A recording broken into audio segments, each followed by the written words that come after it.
Bonjour à tous, c'est Carole et bienvenue sur Yekedi. J'espère que vous allez très bien. On se retrouve pour une nouvelle vidéo, sucrée cette fois. La recette de granola maison. Alors j'adore cette recette parce qu'elle est vraiment versatile. Elle peut s'utiliser pour le petit déjeuner, le goûter, pour faire un dessert. C'est vraiment, je pense, une recette à avoir dans son carnet de recettes, hein. Alors sans plus tarder, je vais vous présenter la liste des ingrédients pour le granola maison. Alors la liste d'ingrédients, c'est très simple.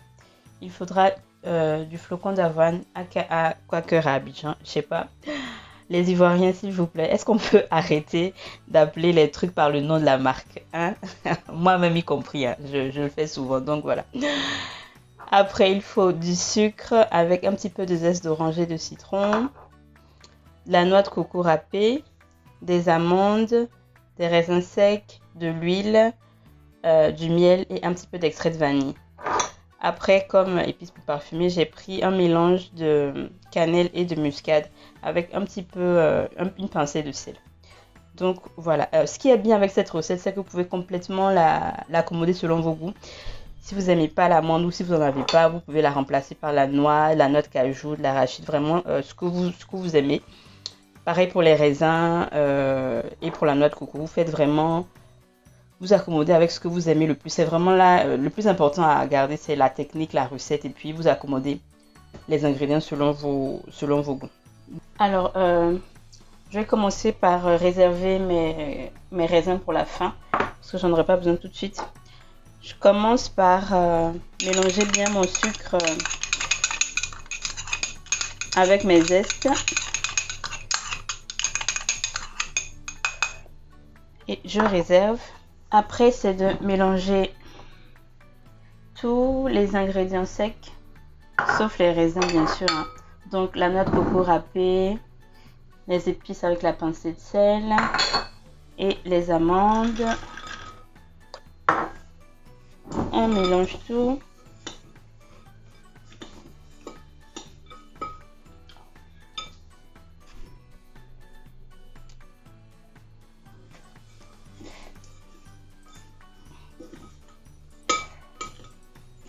Là maintenant on rajoute le sucre.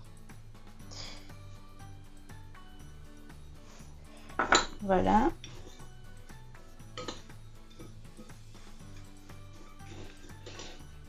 On mélange bien. Une fois que c'est bien mélangé, on va passer aux éléments liquides. Alors, petite astuce, hein, pour utiliser le miel.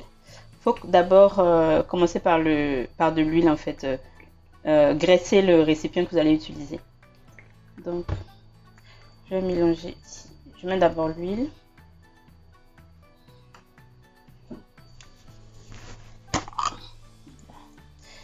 Je mets partout. Ensuite, du miel. Alors, il faut vraiment utiliser du bon miel bien, qui a beaucoup de goût, bien corsé, comme ça votre granola sera encore mieux. Oh, j'en mets partout, c'est pas grave. Donc, hop.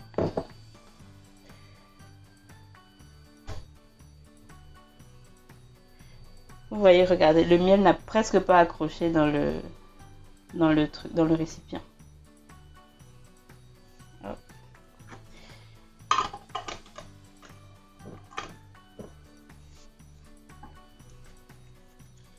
Je rajoute mon extrait de vanille.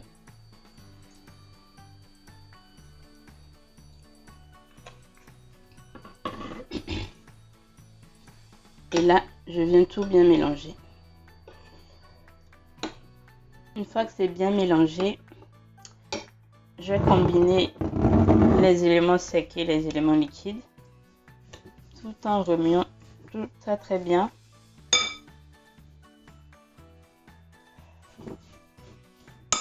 Et là, il faut vraiment bien mélanger pour que tout soit bien réparti dans l'assiette.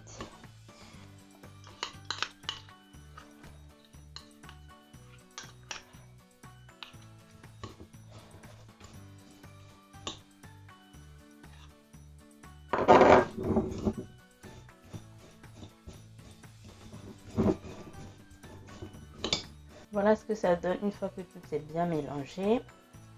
Alors là maintenant, on va le mettre en fait à cuire au four pendant 10 à 15 minutes à 170 degrés. Donc il faut le mettre dans un plat sur une couche vraiment très très fine. Comme ça cuira très très vite et ça va rester croustillant à la sortie du four. Voilà à quoi mon plat ressemble avant que je le mette au four. J'ai essayé vraiment de... J'ai pris un plat assez grand pour que la couche soit assez fine. Donc elle fait à peine même pas 1 cm. Je la mets, comme j'ai dit, au four à 180 degrés pendant 10 à 15 minutes. Ça, c'est vraiment quelque chose, vous ne voulez pas aller faire autre chose pendant que ça cuit, en fait, parce que ça va tellement vite. Il faut rester à côté. Vous tournez vos granolas à mi-cuisson et puis voilà. Il faut juste patienter à côté, quoi, pour pas que ça brûle. Voilà, ça fait 15 minutes. Voilà à quoi ça ressemble. C'est encore chaud, hein, donc vous verrez que si vous le faites, ils sont pas encore croustillants. C'est quand ils refroidissent qu'ils deviennent bien croustillants. Vous voyez, c'est bien doré. Si vous voulez de gros morceaux dans votre granola, vous les miettez en fonction. Enfin, moi j'aime bien quand c'est tout fin comme ça, donc c'est pour ça que je graine bien, mais après vous faites comme vous voulez. Hop. Alors pendant que c'est encore chaud, on va rajouter le raisin. Vous vous rappelez, on l'avait réservé au tout début. Hop. On met tout. Moi j'aime beaucoup les raisins secs, c'est pour ça que j'en mets autant, mais après, comme j'ai dit, vous faites comme vous voulez.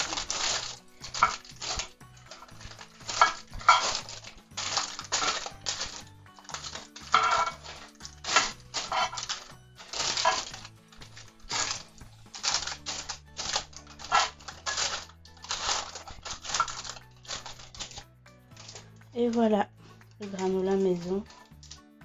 Très très simple à faire, vous avez vu. Mais tellement bon et tellement versatile. Une fois que le granola est froid, vous pouvez le ranger dans un conteneur hermétique. Moi j'aime bien celui-là. Il se garde environ 1 mois dans vos placards. Vous pouvez même le congeler aussi. Alors vous pouvez utiliser le granola, comme je l'ai dit, pour faire plein de choses. Au petit-déj avec du lait ou du yaourt. Au goûter, pareil avec du lait ou du yaourt. Ou même pour faire un dessert, je vais vous montrer ça tout de suite. Un parfait. J'adore ça, c'est ma recette préférée avec des granolas. Vous pouvez même en mettre dans vos gâteaux. Je sais que je le fais souvent aussi. Soit pour décorer les gâteaux, soit je le mets directement dans la pâte à gâteau. Un vrai délice aussi. Franchement, essayez. Si vous n'avez pas encore testé, essayez les granolas.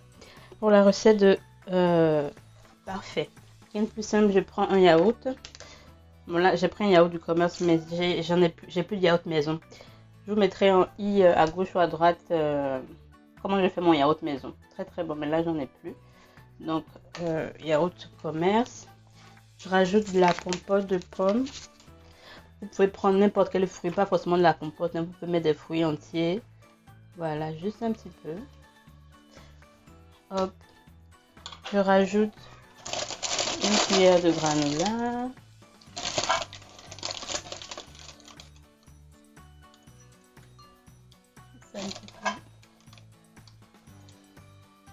Et je répète l'opération du yaourt.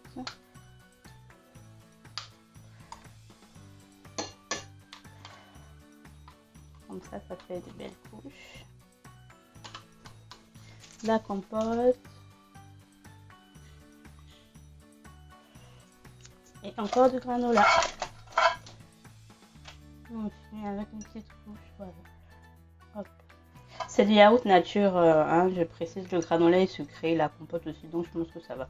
Après, vous pouvez prendre du yaourt à la vanille si vous voulez. Mais je pense que ça va mieux avec le yaourt nature. Donc voilà, notre petit dessert. Vous voyez, ça fait un peu des petites couches comme ça. Très très bon, ça n'a pas l'air très très très très bon. J'adore ça pour le dessert. Même pour le petit déjeuner, souvent, quand tu veux être un petit peu fancy là. Un petit peu, voilà. Te donner un petit genre, c'est très très bon. Voilà, n'hésitez pas à tester si c'est le cas. Laissez-moi un commentaire pour me dire ce que vous en avez pensé. Voilà, c'est tout pour aujourd'hui. J'espère que cette vidéo vous aura plu. N'hésitez pas à vous abonner, à liker si ça vous a plu, à partager. On se dit à la semaine prochaine pour une nouvelle vidéo. Amusez-vous bien en cuisine. Bye bye.